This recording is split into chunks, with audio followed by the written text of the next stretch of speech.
Imagine sitting in the back row of a dark theater, just minding your own business. Yeah. You're watching the play, enjoying the show, maybe eating some popcorn. Mm-hmm. And suddenly, without any warning, the spotlight swings directly onto your seat. Oh, man. Yeah, someone shoves a script into your hands. And you didn't audition. You don't know the lines, but the play has started, and thousands of people are staring at you. That is a terrifying thought. It is. And today's deep dive is about that exact terrifying phenomena. It's about what happens when the defining crisis of your life finds you before you find it. Yeah. And why the only real choice you get is whether to answer.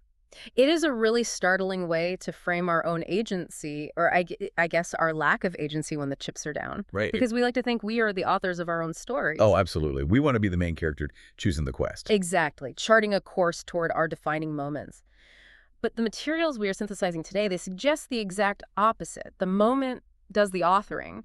And what's wild is how many different minds from completely different eras all point to this same dynamic. It really is. I mean, we're pulling from a Renaissance-era treatise on persuasion, ancient scripture, a Zen parable, and somehow an Alanis Morissette lyric. Quite the lineup. Okay, let's unpack this. Starting with this concept that completely shatters a myth most of us live by, which is the illusion of neutrality. Mm-hmm. We have this deep-seated belief that if we just keep our heads down during a crisis, we can opt out. That is the core modern myth. We treat indifference like it as a private, victimless posture, like we can just sit on the sidelines. Yeah, exactly. But the sources we're looking at dismantle that completely. Tony Dungy's reflection on the biblical story of Queen Esther is a perfect starting point here. Oh, yeah. Esther's situation is the absolute epitome of that theater spotlight you just mentioned. Because she didn't seek out a massive crisis to prove her bravery, she was just living her life. She was already positioned in the palace as queen when this state-sanctioned plot to wipe out her entire people was set in motion. She was just there. Yeah, her courage wasn't about taking initiative. It was entirely a forced response. And that forced response comes when her cousin Mordecai sends her a message that totally strips away her illusion of safety. What does he tell her again? He essentially says, do not think that because you are in the king's house, you alone of all the Jews will escape. Oh, wow. Yeah, he is pointing out the mechanics of systemic danger. He tells her that if she stays silent, sure, deliverance might come from somewhere else, but she and her family will still perish. But I look at that and think, staying quiet in the face of immense danger, that just feels like basic self-preservation. It does. Isn't that just human nature? I mean, if you have a comfortable life, why would you voluntarily step in front of a moving train? It absolutely feels like self-preservation in the short term, but that's the trap. And to understand the mechanism behind that trap, we have to look at another source in our stack. It's the famous quote by Pastor Martin Niemöller. Oh, the one at the Holocaust Museum? Yes, you find it on the walls there. First, they came for the communists, and I did not speak out. Then they came for the Jews, and I did not speak out. Until it ends with, then they came for me, and there was no one left to speak for me. Precisely. Niemöller's quote is essentially just the mathematical proof of Esther's warning. The mathematical proof. I like that. Yeah, because indifference isn't safety. It is just a slower form of danger. Wow. A slower form of danger. It is the first link in a chain that, given enough time, it eventually reaches everyone. If you apply this to a micro level today, think about a toxic corporate culture. Oh, absolutely. If you watch a colleague get bullied and you stay silent to protect your own job, you aren't actually safe. Right, because you're next. Exactly. You are just ensuring that the culture of bullying remains intact until the day it inevitably targets you. So the math of indifference always catches up to you. Neutrality is a delayed penalty, not an exemption. That's a great way to put it. So if ignoring the crisis just means the crisis consumes you later, what does it actually look like when ordinary people decide to stand up and answer the moment? Well, it requires us to completely dismantle our romanticized concept of greatness.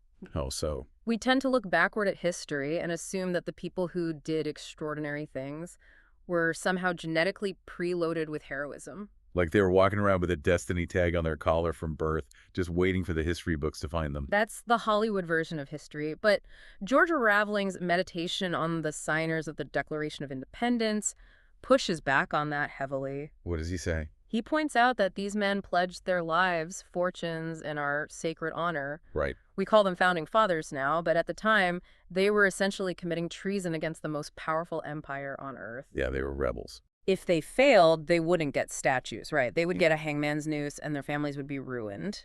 They weren't mythic heroes.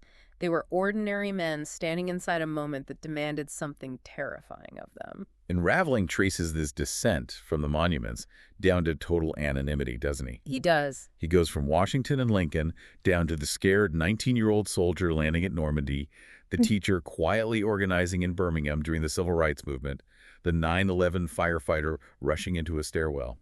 That descent is the core of his argument. The moment does not select for greatness. It simply asks for a response. Greatness is merely the retroactive label we apply to the ordinary people who happen to refuse the easy exit. I struggle with this idea of the easy exit, though. Why is that? Well, Philip Zimbardo's definition of heroism in our reading, it hinges on this. He argues that heroism is resisting the power of a situation when you easily could take the easy way out. Right.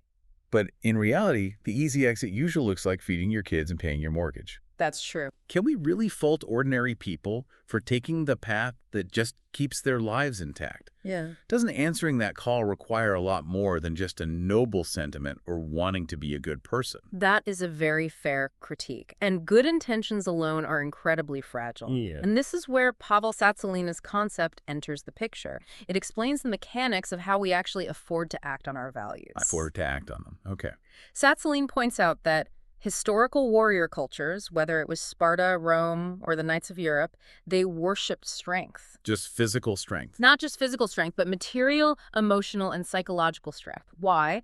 Because strength is the prerequisite that makes all other values possible. So you're saying that without strength, you can't actually afford your own morality. Exactly. Courage, mercy, justice. None of these are accessible to someone with zero capacity to absorb the blowback of exercising them. Wow. When the Declaration signers pledged their lives and fortunes, they were backing up a moral commitment with massive material risk. Because they actually had the fortunes to risk. Right. If you are terrified of losing your job, your social standing, or your comfort, your ideals are just hollow sentiments. You will always take the easy exit because gravity always pulls downward. Yeah, gravity always wins. So strength is the structural integrity that allows you to stand upright when gravity is pulling you toward self-preservation. That completely flips how we usually think about values. We treat strength like it's this optional flourish, like a bonus trait for gym goers, you know. But it's actually the foundation that holds the entire moral house up. It is. But this creates a massive paradox. How so? If you develop the strength, the capacity, and the resources to stand up in a crisis, you are going to accumulate power. Right. And history shows us that power corrupts almost everyone who touches it. So how do you lead in a crisis without becoming the villain? It is the ultimate tightrope walk. Traditionally, power operates on a one-way street, which is acquisition. You get it, you hoard it, you expand it. Exactly. But the sources suggest that genuine leadership in a defining moment requires the exact opposite. It requires the willingness to surrender power. Here's where it gets really interesting. Yeah. Because this brings us back to George Washington. Yes, it does. After the Revolutionary War is won, he is holding all the cards. The military is completely loyal to him. The country reveres him. He was a god to them. He is essentially offered a crown. He could have been King George I of America. And it would have been so easy to accept. But he declines it.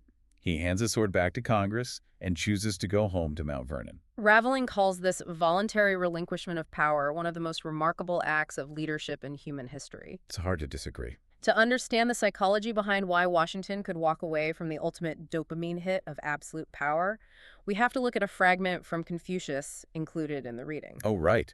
Confucius says the superior man is easy to serve and difficult to please.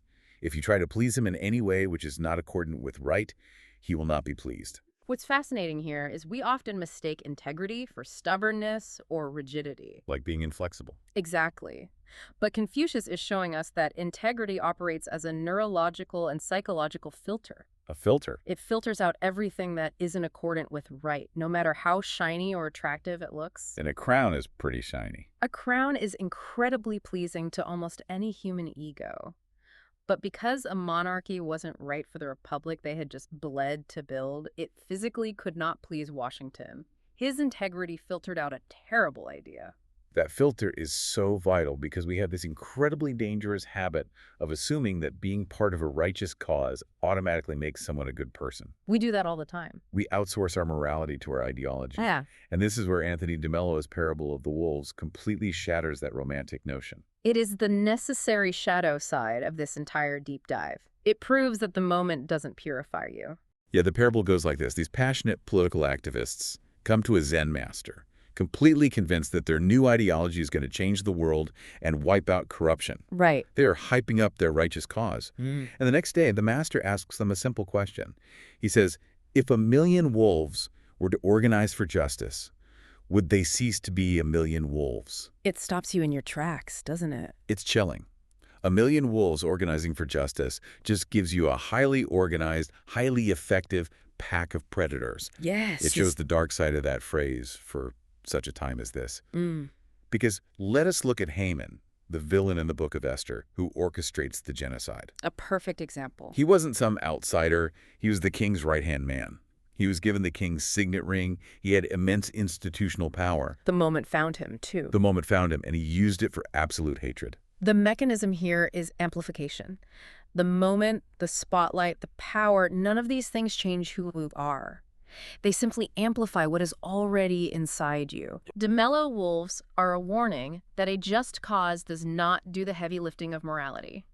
The character of the person carrying the cause does the work. Right. If you have the character of a wolf, a righteous ideology just gives you better camouflage. Okay, so Washington's refusal of power creates a really practical problem. What's that? Well, if you surrender authority to maintain your integrity, and you refuse to just be a loud wolf shouting your righteous cause, how do you actually get anyone to follow you during a crisis? That is the million-dollar question. How do you lead without a crown and without screaming? You do it atmospherically, you do it through embodied action. Yeah. Robert Greene's concept of the soft sell from The Art of Seduction explains the neurology of this perfectly. Okay. And it pairs brilliantly with the Chinese proverb in our stack. Let's start with the charlatans. Yes. Green looks at the history of vaudeville hucksters in the 19th century. You know, guys rolling into small towns to sell snake oil and fake miracle cures. Right. Greene notes that when these hucksters used a hard sell, when they stood on a soapbox and aggressively yelled at people to buy their tonics, they failed. Why is that? Because human beings have a psychological mechanism called reactance. Fundamentally, we hate being managed. Oh, I definitely do. We all do. The moment we feel our agency is being threatened or someone is trying to force us into a belief, our cognitive defenses go up. Right, you get offensive. We cross our arms and back away, even if the person yelling at us is telling the truth. So direct, forceful persuasion breeds suspicion. Exactly. So the successful hucksters pivoted to the soft sell. They didn't pitch the product right away. They put on a mesmerizing show. A spectacle. They created an atmosphere of wonder and entertainment, and then, almost as an afterthought, they made the tonic imitable. That is so manipulative, but so clever. By lowering the audience's defenses through demonstration rather than argument, persuasion slipped through the side door. That psychological mechanism is exactly what the Chinese proverb is getting at. Yes. The proverb says, not the cry, but the flight of a wild duck leads the flock to fly and follow. It's a beautiful synthesis of the soft sell. The wild duck doesn't organize a committee meeting. It doesn't shout instructions at the flock or present a slide deck on the aerodynamics of migration. Right. It doesn't give a TED Talk. It simply takes flight, and the flock follows the physical reality of the flight, not the auditory annoyance of the cry. I see this in the corporate world all the time. Really? Oh, yeah. Imagine a massive crisis hits an office. Yeah. Say a server goes down. Millions of dollars are on the line. A nightmare. If a manager runs into the room, panicked, screaming at everyone to stay calm and focus, nobody is going to stay calm. No, absolutely not. The cry induces panic. But if a manager walks in quietly, rolls up their sleeves, sits down at a terminal, and methodically starts fixing the code, the whole room exhales. People align with the flight. We align with what is lived far more readily than what is spoken, and we see this at the highest levels of historical leadership, too. Where else? The reading points to Franklin Delano Roosevelt's famous fireside chat during the terrifying depths of the Great Depression. He tells the nation, "The only thing we have to fear is fear itself." Which is a legendary piece of copy.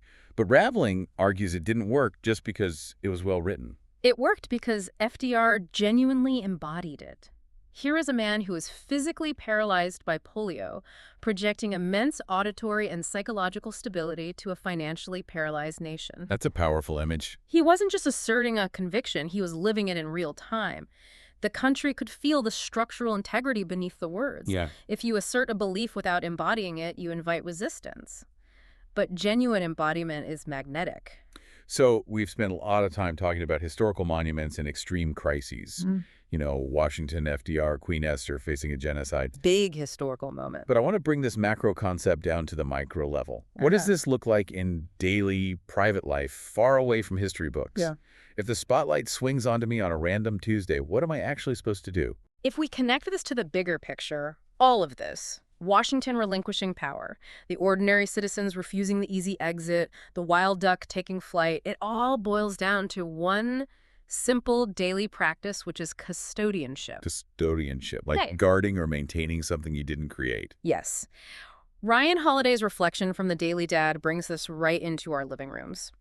He quotes Alanis Morissette's song, Ablaze, where she sings to her children, "My mission is to keep the light in your eyes ablaze." Great song. And he brilliantly pairs that pop lyric with Cormac McCarthy's haunting post-apocalyptic novel, The Road, where a father and son are trying to survive by carrying the fire. Morissette and McCarthy in the same breath is quite the pivot. I know, it's quite the contrast. But the thematic overlap is undeniable. It is, because neither of those sources is about building a legacy or achieving personal greatness. Right. They are about protecting something entrusted to your custody. The fire in McCarthy's novel and the light in Morissette's song represent innocence, goodness, and the future. Holiday argues that our ultimate job, especially as parents, mentors, or just decent human beings, is to absorb the cost of a dark, cynical world so that the light entrusted to us doesn't have to bear that cost. That is profound. It's El Squatchikin's relinquishment and Esther's risk just scaled down to the size of tucking a child into bed, or mentoring a junior employee, or stopping a nasty rumor in your friend group. Exactly. You're using your strength to absorb a cost for someone else. But doing that, being a custodian, it requires a very specific mental framework. And the sources give us a literal instruction manual for how to maintain that framework, courtesy of Lao Tzu. It all comes down to the timeline where your mind is currently living. Lao Tzu says, if you are depressed, you are living in the past. If you're anxious, you're living in the future.